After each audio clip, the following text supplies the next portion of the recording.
So welcome, Krystal, to the Equine Business Podcast today. I'm so excited that you are here. So for everybody that's joining us, can you just give us a little idea of who you are and what it is that you do? Yeah, so my name's Coach Krystal Kelly. I do all my coaching nowadays like virtually, which is quite cool. It wasn't something I would have thought about a couple of years ago. But yeah, I always worked professionally as a coach. I am the only certified FEI level 2 coach from the UK, Canada, USA, basically all English-speaking countries. I have the highest level. So yeah, I was a show jumping rider, trainer, and coach. And now I've kind of shifted into, I have an app where I coach my clients with the app. And then I also have a lot of virtual coaching programs that I offer. So, yeah. Yeah, and I was so excited to have you here because what I spend a lot of time doing and what I wanted to help my clients with is how actually we can use the internet and all the things that are our disposal these days and still build a really good equine business, because a lot of us feel like we're very stuck to the local business model. So like, how did you discover like that you could actually coach? I mean, you've been in sort of 20 countries like, that you could actually do this virtually. Like, how did that happen for you? To be honest, if you would have asked me a couple of years ago, I would have said that doesn't work. Right? Because I was being flown. I mean, I was working with show jumpers. These are elite horses. These are billionaires. I was working for sheikhs, kings, like literally kings. These are people with money. They're flying me to their country to coach them, train their horses, staff. That's what I was doing. So obviously, to go from that and to it only being kind of exclusive to those let's say private clubs, because billionaires, it is exclusive clubs, so they have clients and students that I was working with, but again, it's very limited because it's the people who are invited to those clubs. And so when the whole topic of virtual coaching came to be, I did have my doubts because they were paying to fly me to their country. Obviously they valued an in-person coach, an in-person trainer. Like if it was that easy to go virtual, wouldn't everyone do it? Kind of a thing. And so it just didn't really occur to me. And also in the sense of, with coaching, there's this kind of, I think, fear from both sides, from the coach and from the client's perspective of, well, no, but I need someone in the arena with me. There's that kind of fear around that. And what I found is actually, not only is that so not true, like it's so old school now.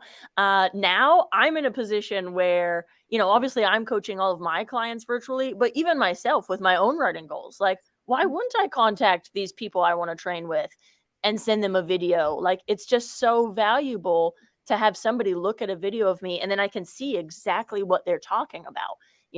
I can, with my clients, like I could get so technical, especially with the jumping. It happens in a fraction of a second in real time. As a coach, if you're not a very good coach, especially in the show jumping world, the moment of them going over the jump is a half of a second. So you have to catch what the rider is doing, what the horse is doing. There's so many things that you have to develop your eye for. And a lot of coaches haven't been able to develop that because it's not easy. It's not easy. No. But with a video, guess what? I can slow it down. I can zoom in. I can draw arrows and diagrams and circle and like pinpoint exactly every single moment over that jump, what's happening with the horse, with the rider. They can see it. There is no question. There's no debate. It wasn't, oh crap, I missed it. Can you jump again, please? I totally missed it. I was thinking about the weather. No, I could get super technical. So actually it's just been like a complete game changer. To be honest, now it's like I couldn't even go back almost, like once you've done it. And my clients are the same. Like once they've experienced it, they actually kind of complain about in-person lessons, obviously not with me, but they kind of complain about in-person lessons now because they feel like they're not really able to progress or fully understand or take out of the lesson as much as they can from kind of what we're doing with a virtual thing. Yeah, so that's what I often say to people. Like a lot of, especially with riding, 90% of it's in your head and what you're thinking and you're feeling and you're seeing and it's what you feel and what the coach sees are two very different things. So in your brain, I'm like, I'm a Grand Prix rider at the moment. Like this must look amazing. Right, I look perfect. But then from the coach, it's like no, I need you to lean back more. I need you to more, like you're not there yet. Yeah, my coach sort of telling me to put my neck back, and I'm like, but what it is, and you can't. But when you can actually see it, and you can see what they're saying, you can see what you do. I can imagine that is a super valuable tool. So like, yeah. I love that you've been able to embrace it, and a lot of people that I work with are like, "Oh no, it's not really the done thing, and it's not really anything that would work for them." Like, what would you say? Like, or is there anything that you do differently now? In the sense of like my mindset, or in what way? Well, just if you were to go back and back to then, like, would you have embraced it quicker? Oh my God. You know what? I wish I would have known about this when I first left the USA to work internationally with horses, high level show jumping horses. I was working basically with only Olympians and Grand Prix show jumping horses from when I was 21 years old until basically now. That was a while ago, by the way. I left the US 13 years ago. And I wish somebody would have told me, like, Krystal, video what you're doing. Document what you're doing. Even just for my own personal records, at some point I did start developing my own curriculum and all this stuff, but I wish so badly I would have known about this online thing then, because I was doing so much stuff. I mean, my gosh, if I would have just posted videos on YouTube, even if it was just my journey, like, that would be 13 years worth of videos I would have right now that I'm sitting on. And I didn't do that. Nobody told me that was a thing. So yeah, I kind of am kicking myself like, man, I wish I would have known then what I know now, because that would have been 13 years I didn't kind of throw away. I mean, yes, I learned a lot, but it was kind of selfish learning because it was a lot of knowledge for me and I couldn't really share it so much with anyone, or I could share it with, the people who were taking in-person lessons. But as an in-person coach, guess what? I only have 24 hours in a day. I have to sleep for some of them. I can only give so many in-person lessons. Even if I'm the best coach on the planet, I still only have 24 hours. But when the virtual thing came, it's like all of this knowledge that I've built over all the years, I don't just get to share it with one person in a 1-hour session.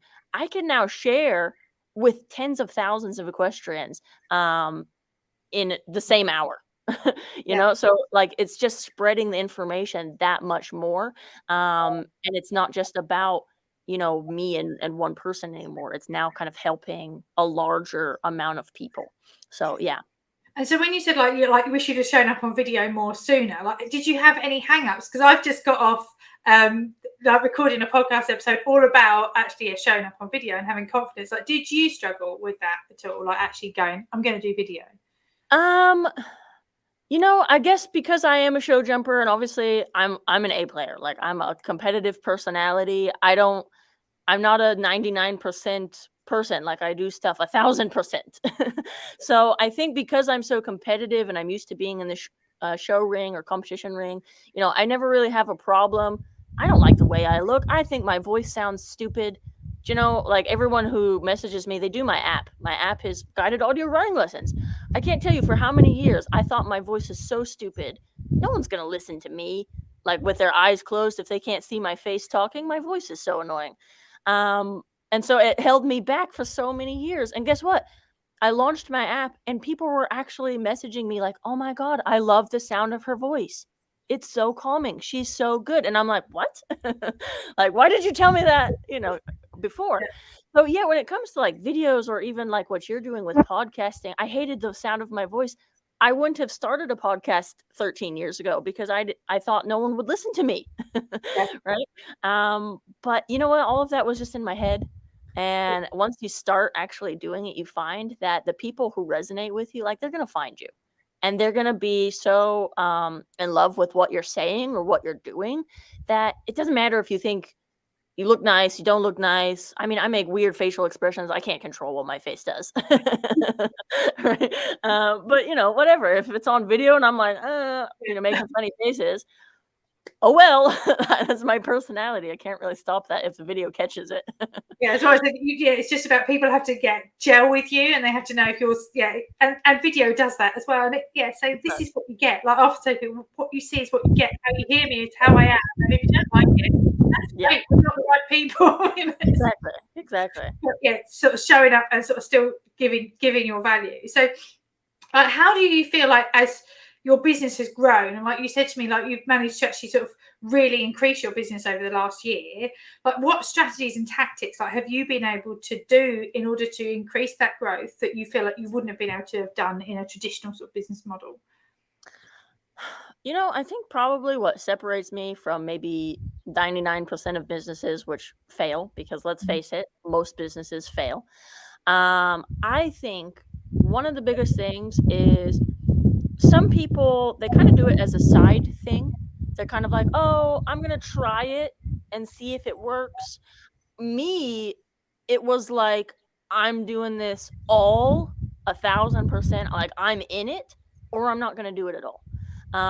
Either I'm going to be there 1,000%, not just for me, but for my clients. Yeah, the people who are sending me video, I mean, I can't tell you, okay, I have to have a little bit of boundaries now. They would send me something at 3 a.m. and I would answer it. Now I have a little bit of boundaries, like my phone's on do not disturb or whatever when I'm sleeping. But I'm still like, they compliment me all the time, like, oh my gosh, I send you a video and like the next day I get a reply. They go out, they send me a video that morning, and like by the evening they already have the feedback most of the time. So they're like, man, I could already implement what she told me. And then they're just like on it, So I think you have to be 100% committed. You can't do it like, oh, I'm just going to do it on the side. I'm just going to see, maybe I can accidentally make some money. Like, no, because your customers are going to feel that too. They're going to feel that you're not in it. I think horses are the same. A horse knows when you're riding them, if you're in it or not. They know if you're serious or not. They know if they have your number or not. Like, horses are smart. People are saying, the minute you get on, you can see it, can't you, with a rider? The minute they get on, from the minute they walk away from the mounting block or wherever they've got on, straight away, are they on today or are they not? Yeah, because otherwise they'll draw away or they'll get on the horse and they'll be like, come on, we've got this. And so I'm almost thinking, as you were saying, that it's like trying to run a business as if you were riding a horse with your foot with one foot in the stirrup and just go, come on then, let's go. It's like, you're more likely. There's so many people, like, how many people, they call themselves professional coaches or instructors or whatever. How many of them actually have serious goals which they're working on? How many of them, I speak on the phone all the time to equestrians. Obviously, they send me their application, they're writing videos. If they qualify, we jump on a call. They sign up for some of my coaching programs. It's a very in-person thing that I'm doing. But, they're sending me videos. I'm on the phone with them. Like, I'm talking to them. I'm hearing their stories. I'm not some stranger danger on the internet. And I can't tell you how many times someone will tell me like, oh yeah, I'm a professional instructor. I have students in show jumping. And I'm like, great, what are your goals? And they're like, well, I don't know, jump 2'3". I'm like, what? That's your goal? Like, a cow can jump 3'6". Like, that's not a goal. Okay. If you want, they're telling me they want to be a show jumping coach, but their goal is to jump 2'3". That's not serving yourself, but it's not serving your students either. What if you have one student, heaven forbid, like me when I was a kid? My goal when I was a kid was to jump Grand Prix. That was my goal. And guess what? I had that instructor that had never been to Grand Prix, had no interest in going to Grand Prix, couldn't provide me the horses, couldn't provide me this, couldn't provide me that. And, sure, I was like the most talented kid in my barn. But still, the most talented kid in the barn, I was jumping 3'3", something like that. I was very limited because my instructor didn't have goals, didn't have an interest in bettering themselves. So I had to align myself with people who are interested in bettering themselves, and that's how I've always kind of been. I am that person that I'm not going to tell you to have a big goal if I am myself a small goal thinking person. Doesn't make sense, so I need to, as an instructor, as a coach, I need to have my own goals. I need to be doing stuff with my life. And it's the same with my business. I'm not going to just have some small goal like, oh, I want to make $2,000 a month. That's not a goal. That's like a paycheck. I could probably get that at McDonald's. Okay. Yeah. Why have a business and have a goal of $2,000 a month? It doesn't make any sense. If you're going to have a goal that pushes you to become that person worthy of achieving that goal. Whether it's a Grand Prix rider, whether it's, make $1 million. Like, I don't know what your goal is, but that goal that's just a little bit uncomfortable, that pushes you to be that better person. Yeah, and that's what I often say to people, if you don't feel a bit sick, this idea, oh my gosh, There's probably, we're probably playing You a don't small. question your sanity. Your goal's not big enough. It's what I do something with my clients. We call it walking the course, and I actually lead them through like a visualization. Let's see where you could be. Picture yourself there, so that actually they can start to be that person. Because I find it sometimes it's hard as well, especially when you've got those goals that scare you. Like, what do you feel like you were able to do in order to do that? So first of all, have a goal. Have a goal that scares you a little bit. Have a goal, but then also you need to take it seriously. Just writing it on a piece of paper and then putting it in a drawer, that does nothing. I can't tell you how many times, again, I'm on the phone with people. They have the chance, the opportunity. I know if they join my coaching program, their life is going to change forever. I know.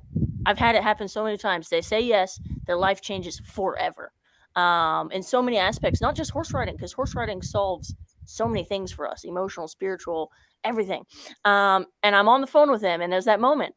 And there are some people on this planet, and they say no to themselves, right? They say no to chasing their dreams. They say no to, there's some kind of fear. There's a hesitation. They don't want to spend the money. They don't want to spend the time, like whatever their reason is, right? But they say no to themselves. And guess what? Those people, a year later, they're still exactly where they were when they talked to me, right? But the people who say yes to themselves, to their goals, it doesn't matter, there's always going to be an excuse or a reason not to do something. Oh, it's expensive. Oh, it's too hard. I think the great things in life are not easy. Okay. I think the great things in life, the truly great things that I've done and seen in my life, they weren't easy. Nobody else got to do those cool things. It was because I worked hard for it. I took the chance on myself. I bought that flight. Whatever it is, I signed up for the thing, whatever it is. It was scary. And I was like, I don't know how I'm going to pay for that. But I did it. And I said yes. And guess what? I've never once regretted it. Ever. Sure, not everything that I've invested in paid off. Okay, time, money, whatever. But I still learned something from it. Yeah. So I would never say I regret doing that. But I can't tell you how many people, they kind of are wishy-washy about their goal, and then they're wishy-washy about committing to it. When that opportunity arises, whether they're on the phone with you, on the phone with me, if you have an opportunity, say yes to yourself. Like, take that opportunity. And don't just say yes and then not do it. It's kind of like saying, I want a 6-pack, but I don't want to do sit-ups. Like, well, how are you going to get a 6-pack? I've never heard of somebody getting a 6-pack and eating cake all the time, right? You have to do the sit-ups, I guess, right? You have to do the work, right? But that means you have to say yes, and then you have to do it. Follow that plan, follow that system, whether it's, a coaching program with me, whether it's a business mastermind, like whatever it is. If you've got those opportunities, like sometimes you have to say yes. And I was talking to somebody, actually sometimes even the smallest investment can really pay off if you choose in the right way. And you actually my app, it's $27 a month. Are you kidding me? I've never in my life. Have you heard of getting lessons? I charge in person 200 euros for a lesson. That's not even like an hour. It's when I say the lesson is done, which maybe it's 30 minutes, who knows? But $200 a lesson for an in-person coach with a high-level coach. And you can get that for $27 a month, unlimited lessons. Like, if you ride 4 times a week, oh my God, it's almost sick, like, for me to offer it so cheap. But I can't tell you, when you shift into the online thing, you'll get those whiners, those complainers. Oh, what do you mean it's not free? Oh, what do you mean it costs money? Like, I've never heard of a free riding lesson. And if it is, it's not a good one. Right? Never heard of that. So, things cost money, things cost time, things cost energy, things cost commitment. It's that exchange as well, isn't it? It's like you value it more if you put something into it. Whether that's an exchange of money or an exchange of your time, you've got to actually do that. But then you've also got to show up for it. Exactly. A lot of people that work with me, it's like, and if $27 a month, if you're that, in that financial situation, because let's admit, there's some people in third world countries, 27 a month, that might be a lot for them. But guess what? Those people that's a lot for them and they commit to it. Wow. The life that they can live, right? If $10,000 a month is a lot for you, but you can kind of do it, and you know who you are, right? If that's a lot for you, but you can kind of do it, right? Maybe it makes you a little uncomfortable, but if that's what you need to do because that's the level that you're playing at, then do it. Yeah, sometimes it has to be at that level that's kind of like, oh my gosh, I'm going to show up for this, and Oh, because yeah. that Yeah. level, When it rather than hurts, you're yeah, gonna do it. If I've it got hurts just a little bit. yeah, people can buy for £7, and a lot of the time they don't even like do Yeah, it don't because even it's like open so it. cheap. Yeah. But actually, the people that work with me at £3,000, they're like, I am going to show up and I'm going to give it my all because It's the I'm same with me. When I started virtual, I was the same. You know, I made some of my stuff cheap. I tried like cheap online courses. Oh, let's try a webinar. Oh, let's try this cheap stuff because I didn't know how the internet thing worked. yeah, So I tried that, and I had more death threat emails selling $5 things. And then when I bumped my prices up to those prices that actually I can actually spend the time that I need to with those clients. You know, as I said, okay, at 3 a.m., my phone's on Do Not Disturb anymore. But still, I'm there for them. Like, I know them by name. I know their horses. I know everything about them. I've never met an instructor on this planet for $50 an hour that can tell you as much as I can tell you about my clients that I've never met in person. So I started charging more. And guess what? I get better customers. I get better clients. They're happy to pay it because they get so much out of it. I mean, honestly, their lives change. You yeah, know, and it's a difference between a $5 book. I've never seen somebody change their life with a $5 book. Then you might get some good ideas, good info. It might spark an idea to try something new, but it's not going to change your life. Half of it you're going to forget. Do you remember what you read 5 years from now, word for word? Like, I don't. no. I've read some good books, but 5 years, I probably would have to read the same book again because I don't remember half of it. Right. But yeah, you know, when you kind of commit, and I mean, it's a little bit painful, chances are you're going to do it. Yeah, and That's what I've sometimes, seen. yeah, we all need that kick in order to often like put the leg on. So often you've got what you need. You just need something that's going to make you put your leg on and ride forward rather than stop going, oh, I'm scared. Yeah, it's not working. It's not And working. It's like, you're I not think working. it works, you know, for in-person lessons as well. You know, I just said, you know, if you wanted to lesson with me in person, okay, fine, €200. To be honest, I don't even advertise that. I don't offer it. I would make it really hard for you to even book it. Right. But you know, at some point in my life, you know, I was that person because I've worked in over 20 countries with horses. I was that person that in India, you know, you can't charge in India for a lesson what you can charge in the US. So I was that person that my lessons, they weren't that expensive. I was on a monthly salary, so I didn't mind so much. But you know, they weren't charging very much money for the lessons. But the thing is, there's a lot of people, even in the US, that they're really underselling themselves, even if it's a lesson. And what I realized was you have to value what you do. You have to value yourself and then charge them for it. You know, and if you want to go from a $50 an hour riding instructor to a €200 an hour riding instructor, well, what quality are you bringing to the table? You know, if you come to my stables, you know, you're going to ride my nicest show jumping horse. You have a coffee waiting for you before or after you ride. I'm chit chatting with you. I'm getting to know your goals. I'm building out like a training plan with you. I'm saying, okay, this is what we need to do to get you to your whatever competition goal or whatever it is. Right. So I'm kind of giving that extra mile for that, let's say, number value. Yeah. But you know, there's a lot of people that you could be doing more, and maybe doing more is educating yourself.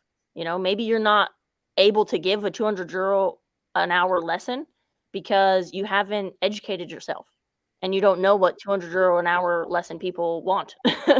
Right? Or how to build their training plan or how to build their whatever it is, you know, that kind of stuff. What kind of quality horses that they are looking to ride, what kind of facilities, what kind of services can you offer extra that just makes it that much more like, wow, you know. But anyone can develop the skills, anyone can become that person that's more valuable. And it's not by increasing your hours. It's not, oh, I need €200, let me do 15 lessons to get there. No, how can I get there in less amount of time but like really impact people? Yeah, Yeah. And and that's what I there are always those people that can afford it, and I've had this, especially in the UK. There's kind of like that north-south divide where some of the instructors up north will often go, oh, but I can't charge that. You can charge that down where you are, Jenny, because you're near London and people have got more. But I right. can't charge that up where I am. And so, like, do you feel like that's something that actually is just rubbish, and they actually, if they work hard on it, they can actually demand the amount that they deserve? I worked in India. I've worked in Egypt. I've worked in third world countries. And guess what? They have the money. They pay the money. Not everyone. Okay. But those people can't afford horse riding, period. They're not your customers anyways. But the people who have the money, they'll spend the money. And actually, they respect you more. When I was, and this was when I was early 20s, I was 21 when I left the US. So when I was 22, 23, I was working in some tough countries and I didn't value myself. I was learning how to value myself, but I didn't quite value myself yet. And I paid for it. Man, I paid for it. I had some really shitty things happen to me. So that was bad situations that I found myself in because I didn't value my quality of my worth. And it wasn't until through some of those really bad things that happened to me that I realized, like, what are you doing, Krystal? Like, charge them, right? Become more valuable. And guess what? As soon as I did that, one day I just kind of decided, like, this is how much I cost. This is how much I'm worth. It was just a random number. I don't know where I got that number from, but I just decided. And in my brain, I was like, no one in India is going to pay that. But I was like, nope, that's it. If they want me, otherwise I'm leaving this country. There's 192 more where that came from, right? Otherwise, I'm leaving this country forever. And then you know what's so funny? I put that number in my brain. Not like 1 or 2 days later, I got a phone call from somebody. I was in between jobs. I got a phone call. They knew that an American coach, a really good coach, was in India. They somehow got my number. They called me. And guess what? They offered me a job at exactly that number I decided 2 days before. Right. So it works. And then after that, I never, ever, ever got offered a job ever for less than that. You can't go back to it, can you? It's like, that was my default, Yeah. So I realized at some point I needed to charge even more than that. But, that was the number that at 22 years old sounded really good. And I was like, totally happy with that. So yeah, you put that number out there, like they'll pay, they'll find a way. Yeah, they'll pay. If people want it enough, they'll pay. And it's so the people are like, they don't have enough money. So if their phone broke tomorrow, they'd find some money to go and get a new phone. Oh yeah, exactly. Exactly. And it would be it wouldn't just be like a cheap little old-fashioned one. They'd be going and getting a phone. I told you right now, I have a $200,000 horse for sale. I'll sell it to you for $50,000. I bet you everyone watching, you'll find 50,000. Yeah. Right? Because that horse is worth 200,000. Even if you just buy it from me and sell it, you just made 150,000. You're gonna find that 50,000. Right? Yeah. Even if it's not sitting in your bank account, you're gonna beg, borrow, and steal, but you're gonna find the money. So yeah, if they want it bad enough, they'll find a way. Yeah, they'll find a way, for sure. Yeah. And so, like, would there, like, if you were thinking about sort of everybody who's on the podcast that's listening, that's like running a business, like, what would your advice be? Like, what would your top tip be if they were like, oh, could I actually even consider shifting into something more online? What would your advice be? Honestly, like, do what interests you. And everyone always says that. You don't have to do what I do. Please don't go on my website and say, oh, I'm going to make a curriculum. Like, no, that's not how it works. That's what I did because that's what I'm good at. And I've been doing it my whole life. I should be good at it. Don't just, see what other people are doing, copy paste, and then wonder why it's not working. Because it's not you. You can make so many different opportunities to make money on the internet. You could be an Instagram influencer. You can make YouTube videos. You can publish Amazon books. Okay, it's free to publish an Amazon book. Okay, so like there's so many things you can do. You don't have to copy and paste what I'm doing, what you're doing, what anyone else you see on the internet is doing. Pick one thing, just one. Okay, and figure out what that thing is that you could do consistently that you really enjoy doing. If you like writing, write books. If you love posting on Instagram, charge for that, right? Get some sponsors, get some whatever, build up your following, get money for Instagram. Like, okay, figure out what it is that you enjoy doing that you could do forever. Okay, maybe you don't do it forever, but you better intend to, right? Because you want to have business for a long time, I suppose. So what can you do, even if it's something small, like posting one Instagram picture a day? You telling me if you're already posting for free on Instagram, you're telling me you can't post on Instagram and get some money out of it? Of course you can, right? You might just have to put in that little tiny bit extra effort. Okay, reach out to some businesses, give shout outs, like do whatever it is you got to do. But anyone can implement some kind of online income stream, even if, your goal is not, I want to make $1 million with my income of online products. Maybe a couple $100 a month is already enough, right? To kind of give you that freedom to do whatever it is that you're doing. Yeah. Okay. Get a coach of your own, do whatever it is that you want to do, like have a vacation. I don't know. But not everyone needs, big numbers online. Keep doing what you're doing. And if you added an extra $500 a month to your income, wouldn't that, I mean, it's not nothing. I remember a time in my life where $500 a month, like, man, that makes a difference. Makes a massive difference. Feeds the horses and takes off a bit of worry as well. Bored. Yeah, and it's totally possible in the equine industry, isn't it? It's like I've said, there's so much. Yeah, if we focus on what we're gifted at, and I often even say this, even with riding coaches, it's like, find your thing. Like even in you're not just a riding coach. Like I mean, I coach riding, but I'm very specific. I coach kids. I don't ever want to teach adults, and I know exactly where my level is. So as soon as they get to that level, I'm like, no, go find someone else now. Right. And see, I'm that person that I teach adults. Yeah. That's who comes to me. I teach mostly amateur adults who have obviously show jumping goals, like they want to ride in Europe or they want to, do stuff. But yeah, no, I'm that person. Like they would start with you. I'm super happy with that because I don't have to do it. I'm super happy at that level to go. No, that's my thing. And I've never wanted to get. If an adult comes to me, I'm like, I can coach you in business, but I don't want to teach you to ride. So and I think it's really important. Find that thing, own it, and be the go-to for that thing that you do. And so it can be anyway. So thank you so much for joining me today. So if somebody wanted to find more about you, where would they need to go? What would they need to do? The best thing is just head over to my website. From there, you can try out my app, the Horse Riding Lessons app. You can send me an email. Honestly, you can always submit an application, of course, if you want to kind of work with me and improve your riding goals. But yeah, honestly, just reach out to me. Like I'm pretty easy to find and pretty available. So search for Coach Krystal Kelly and you should come up. And what I will do, I'll make sure that I put all your links in the show notes so that if anybody wants to just go and check out the show notes now, you can go and find out more. So sort of looking ahead to the future, like what is your goals like for your business? Where do you see it going over the next sort of 20 say year or 2 years? And I mentioned this a few times. I am an A player. I am cursed/blessed with this always needing more. So I'm always trying to improve things. I think for me, I will never say like, oh, I'm done. That's it. I'm done. So my goals are really just at the moment, I'm kind of growing. I think now I've already created my programs. They're working. I'm getting really good. Like all of my clients who work with me, they're like getting crazy results. So a lot of what I'm trying to do now is actually a bit more in person. I'm here in Spain, as you guys can see. I have my own kind of private show jumping horses. So yeah, I want to bring some clients from the USA or the UK, take them to competitions, get them used to competing here in Europe with the big boys, kind of moving in that direction. So yeah, just kind of excited for doing both the virtual stuff, continuing that and growing it, but also doing some in-person stuff as well.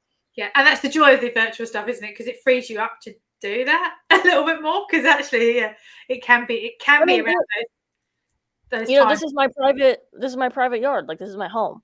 I don't have to have, you're not gonna find my stables on Google, but I like that. I don't have to worry about random people just coming up to my center. I can invite the people that I really love working with.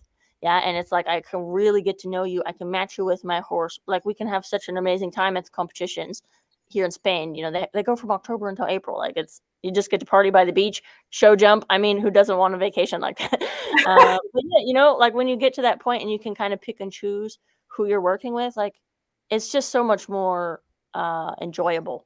I almost feel mean. That's so important because I remember when I was really sort of deep in the trenches of working, with the horses on a day-to-day basis. There were some days when people were like, "Oh, you like horses?" And I'm like, "I don't even know if I do right now." It's like, do I like horses? I don't know.